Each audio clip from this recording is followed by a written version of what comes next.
Le problème, jeunes gens, tant que vous ne lisez pas la Bible, tant que la Bible ne sera pas votre livre de chevet, c'est pas possible de réussir. Dieu a un cahier de charge, puisqu'il dit à Jérémie, avant que tu ne sois dans le ventre de ta mère, je te connaissais. Écoutez-moi, quelqu'un qui t'a connu avant d'être dans le ventre de ta mère, avant d'être dans le ventre de ta mère, tu étais où? Tu étais au ciel avec lui. Tout le monde vient du ciel. C'est pourquoi les gens meurent, leur corps qui a été formé de la poussière retourne à la poussière. Leur esprit va où? Donc, tu dois savoir ça. Mais si tu ne connais pas ces écritures-là, le problème, votre faiblesse, vous ne lisez pas la Bible. Vous êtes attaché au téléphone plus qu'à la Bible. Vous n'étudiez pas la Bible pour voir qu'est-ce qu'il est en train de vous dire. Quand la Bible est fermée, tu as fermé la bouche de Dieu. Quand tu ouvres la Bible, tu viens d'ouvrir la bouche de Dieu. Parle-moi. Mais oui, le téléphone peut sonner 3 heures. Tant que tu ne prends pas le téléphone, tu n'entendras pas la voix. Peut-être on est en train de t'annoncer une bonne nouvelle. La bonne nouvelle est dans le son du téléphone. Il sonne, il sonne, il sonne.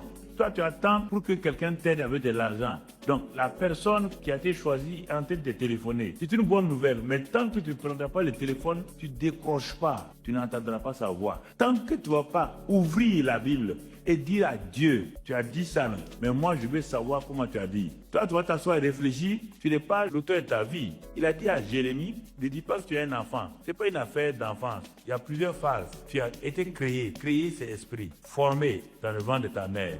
Mais avant de sortir devant ta mère, si tu savais, quand tu es converti, que ce n'est pas ton père et ta mère qui donnent une destinée, tu allais être heureux. Il dit, avant de sortir du sein de ta mère, je t'ai établi prophète des nations. Ah bon, moi, oui. Sans avoir rien fait, oui.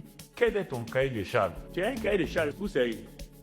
Quand tu vas arriver au ciel, là, tu es en mission, non? On envoie toujours un missionnaire avec un cahier de charge. Les ambassadeurs vont en France ou ailleurs avec un cahier de charge. Et ils doivent venir pour qu'on évalue leur cahier de charge. Tu crois que tu es né comme ça, là? Et toi, tu te lèves, bon, moi, je vais devenir ingénieur, mais tu n'as pas demandé à Dieu qu'est-ce que Dieu t'a dit et qu'est-ce que Dieu a fait au ciel pour que tu... Et on te dit qu'il connaît la fin avant le commencement. Puisqu'il connaît la fin avant le commencement, demande à Dieu dans ton programme que tu as prévu pour moi. Toi, tu veux imposer à Dieu. Mais si Dieu n'a pas programmé là où tu es là, mais n'oublie pas qu'à 60 ans, par exemple comme un Suisse, quand je partais en Suisse, il a raconté son témoignage. Il était jeune, bien avec un avenir, et puis un jour, Dieu vient le voir et dit, bon, maintenant, je veux que tu sois un de mes serviteurs. Il dit à Dieu, bon, lui n'est pas encore marié, si Dieu lui permet de se marier, il va voir. Dieu lui a dit, il n'y a pas de problème. Dieu lui a amené une bonne chrétienne, ils se sont mariés. Quand il s'est marié, à un moment donné, Dieu dit, bon, tu es marié, maintenant tu as vu, je t'ai donné une belle femme, une femme vraiment qui m'aime. Ah, il a dit, comme ils n'ont pas eu des enfants encore, d'attendre. Dieu leur donne des enfants. Il a continué à répondre.